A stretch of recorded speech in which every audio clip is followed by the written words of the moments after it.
Today we're going behind the paywall with an article on Alex Karp, Palantir's CEO. The chief executive says that his shadowy data firm is more vital than ever. It's a Saturday afternoon in London, and Alex Karp is talking about nuclear war. The risk of a nuclear event is significantly higher than most people think, he says. Maybe being closer to these things is also more scary. The 54-year-old is chief executive and co-founder, along with Peter Thiel of Palantir, the shadowy data analytics giant that was funded by the CIA, counts British intelligence, the NHS, and the Ministry of Defense as clients, and claims to have turned itself into the unseen operating system of Western intelligence. Its software collates vast reams of unstructured information to deliver real-time intelligence and is, Karp says, crucial to warfighting. Is it playing a role in Ukraine? There's not a lot we can say, he demurs. We're in the middle of a war. For a company that sells software to Western militaries, war makes for a good business. Karp, though, does not put it like that. Instead, he reckons, we are on the verge of a once-in-generation conflict, a looming clash in which Palantir is proudly and deeply involved. Days after we spoke via video link earlier this month, he published a shareholder letter. Our company and the world are at an inflection point, he wrote. The absence of global conflict for more than half a century has left only a generation or two that remember total war.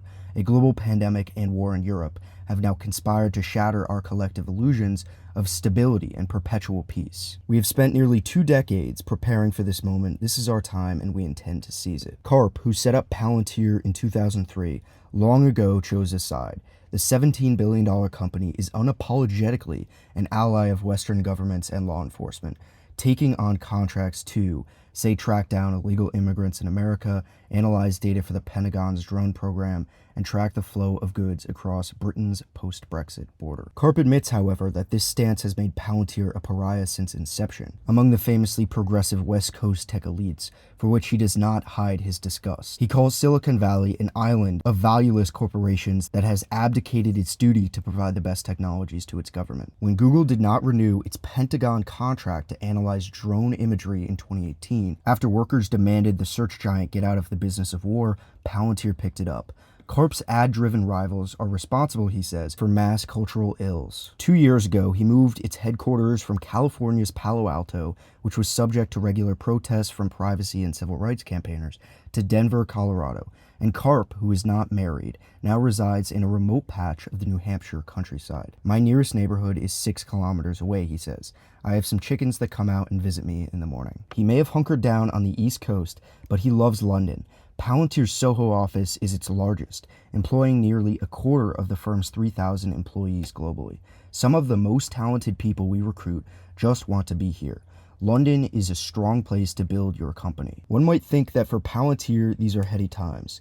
Government contracts account for 60% of turnover, providing rare ballast amid a looming recession and the out-of-control inflation that is walloping rivals. And while Western companies from Netflix to Facebook have scrambled to decamp from Russia and taken huge financial hits in the process, Palantir never went there in the first place. We always had problems with investors because we said we would not sell to US adversaries. They hated it because we were reducing our addressable market. That's been a big issue from the beginning of Palantir, until recently. Yet for all his conviction that Palantir's time has arrived, Wall Street disagrees strongly. This month, the firm announced a 30% surge to $446 million in sales from the first quarter, but also revealed a $101 million loss. Investors brutalized the stock. Since May 9th, Palantir shares have fallen 18% to a little under $8, giving it a market value of $16 billion. They are down nearly 73% from their pandemic high. The plunge has come, it must be said, amid a market wipeout this month in which trillions of dollars in tech valuations have been vaporized. On a call with investors, Karp seemed exasperated that no one appears to have woken up to the world he sees and the value of Palantir's place in it. Why are we unable to see the violence occurring as truly something that will be part of our future and not as episodic? Why describe these things as uncertainty when they are happening? The first time I met Karp at Palantir's Palo Alto premises in 2020, he was doing Tai Chi, cycling through precise movements as workers veered around the boss in the company courtyard.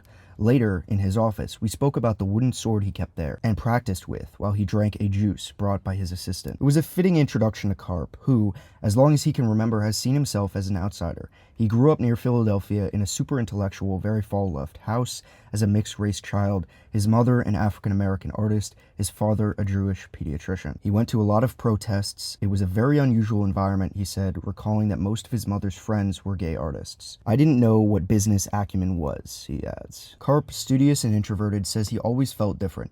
Every institution I interacted with, I would come away saying, okay, I can navigate this place, but I'm not a part of it. After university in Philadelphia, he studied law at Stanford, where he met Thiel. The pair got along despite their differences. Karp, the far-left intellectual, Thiel, the arch-libertarian who would go on to found PayPal, write Mark Zuckerberg his first check, and famously support Donald Trump. Thiel, who remains Palantir's chair, this year decided to step down from the board of Facebook as he ramped up his funding of far-right candidates in the U.S. elections. Karp voted for Hillary Clinton and donated to Joe Biden's campaign. After graduating, Karp moved to Germany, first to learn the language and then to study the country's social philosophy. He earned a PhD, fell in love, and planned to stay. Then Thiel called.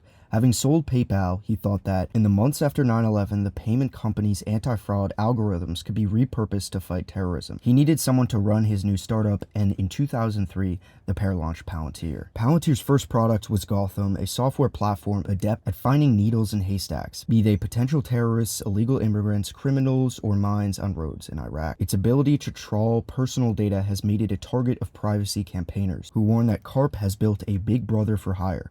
Giant contracts with America's Health and Human Services and the NHS, under which Palantir's software processes health data for millions of people, has added to those fears. Karp claims that his company does what it does while also protecting individual privacy.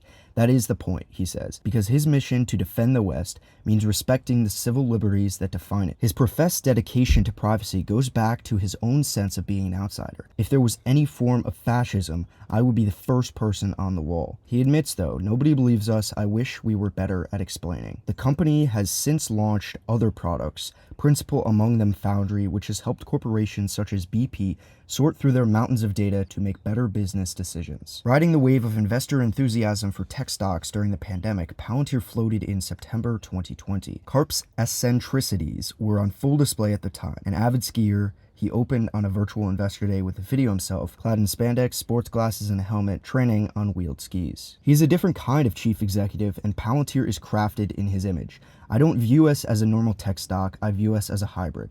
We can do well in a disastrous bear market forever. It'd be terrible marketing, but a large part of our revenues come from the one thing that's never going away. The one thing, presumably, is war.